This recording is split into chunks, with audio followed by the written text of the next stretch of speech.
Suyun da zülmündən köçüb gedib qohum evində oturdular. Bax, baxıyor. Sənədi verib, vaxtında pulunu alıb verib, rüşvət alıb götürüb verib sənədi.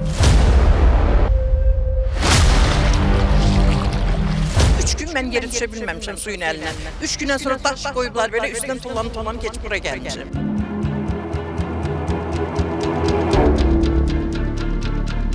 Bu tək bizim başımıza gəlməyib ki, bu artıq bəllidir ki, bütün ölkələrdə var bu təbii fəlakət.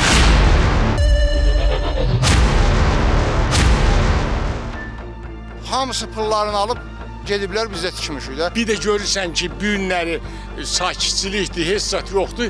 Bir də görürsən, səhər gəlib görürsən ki, gecə ilə gecə qondu eləyiblər.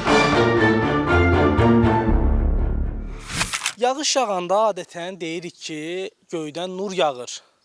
Ancaq Xəzər rayonu Binə qəsəbəsi Şah İsmayıl Xətai küçəsində yaşayan sakinlər heç də nur yağır demir. Deyirlər ki, əzab əziyyət yağır göydən. Çünki göydən bir damcı yağış düşən kimi bax buraları su basır. Evlərini su basır, içəri keçə bilmirlər və suyun içində qalırlar. Bir haşiyə çıxmaq istəyirəm. Həmkarlarım bir neçə gündür mart ayının 28-dən yağan güclü yağışdan sonra müxtəlif ərazilərdə, paytaxtın müxtəlif ərazilərində çəkilişlər edirlər, göstərirlər ki, evləri su basıb, vətəndaşlar əziyyət çəkir. Aidiyyatı qurumlar bəzi vətəndaşların imdadına çatır, yetişir, bəzi vətəndaşların imdadına yetişə bilmir. Ancaq burada maraqlı bir məqam var. Bu evlərin heç birinin sənədi yoxdur. Sual olunur. Bu evləri tikən zaman aidiyyatı qurumlar hara baxırdı? Vətəndaşlar deyir ki, bizə sənədi bələdiyyə verib. O zaman bələdiyyə indi niyə sahib çıxmır? Bunu araşdıracağıq. Suyun dərdindən köçüb gedib qohum evində qalır. Vəziyyət çox az-nazağlıdır burada.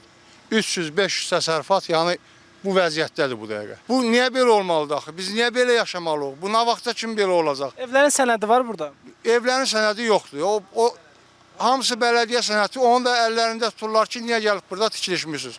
Da burada minlərlə ev tikilib. Bunu eləçilik qoymurdunuz tikilməyə. İndi tikilib də minlərlə ev qalsın suyun içində. Bu vəziyyətdə yaşamaq olar. Hamısı pullarını alıb gediblər bizdə tikmişik də. Pul alıb sizdən sonra icazə veriblər. Hamı 200 manat, 300 manat birinə beləncə verib tikiblər də, bu beləncə olub.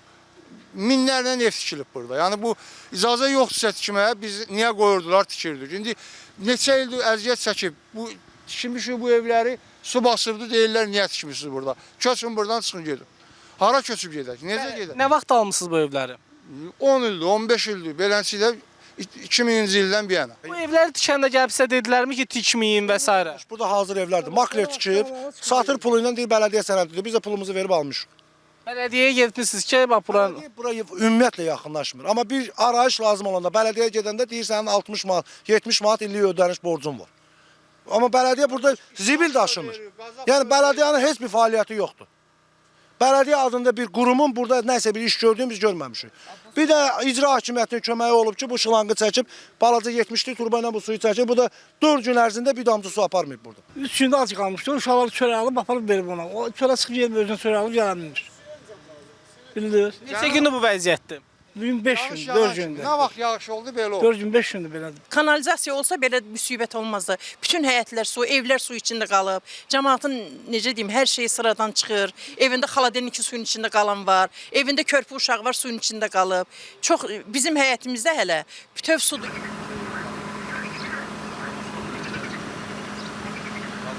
Şah İsmayıl Xətai küçəsi bizim Qala qəsəbəsinin inzibati ərazisinə daxildir. O hal-hazırda belə deyim ki, elə bir yerdə yəni o yaradılıb o ərazi, o ərazidə olan evlərin demək olar ki, çox böyük sayda heç bir orqan tərəfindən torpaq sahəsi verilmədiyinə baxmayaraq, onlar ora gecə qonduğundan gəlib düşüblər. Mahir bəy, vətəndaşlar iddia edir ki, bizə sənədləri ev tikənin vaxtı bələdiyyə verib. O zaman sual ortaya çıxır. Bələdiyyə sənədləri veribsə, o ora yararsızdırsa, bələdiyyə sənədləri niyə verib orada ev tikmək üçün? unutmaq lazım deyil ki, bələdiyyənin inzibati ərazisi olmadığına görə həmən ərazi biz orada bir nəfər adama da olsun torpaq bələdiyyə tərəfindən satılmayıb. Şah İsmayıl Xətai küçəsi bizim Qala qəsəbəsinin inzibati ərazisinə daxildir. Vətəndaşlar iddia edir ki, rüşvət vermişik evi burada tikmək üçün, həm bələdiyyə, həm icra nümayəndəliyinə. Xeyr, belə bir söhbət mümkün deyil. Bu heç ağıla da gələn söhbət deyil.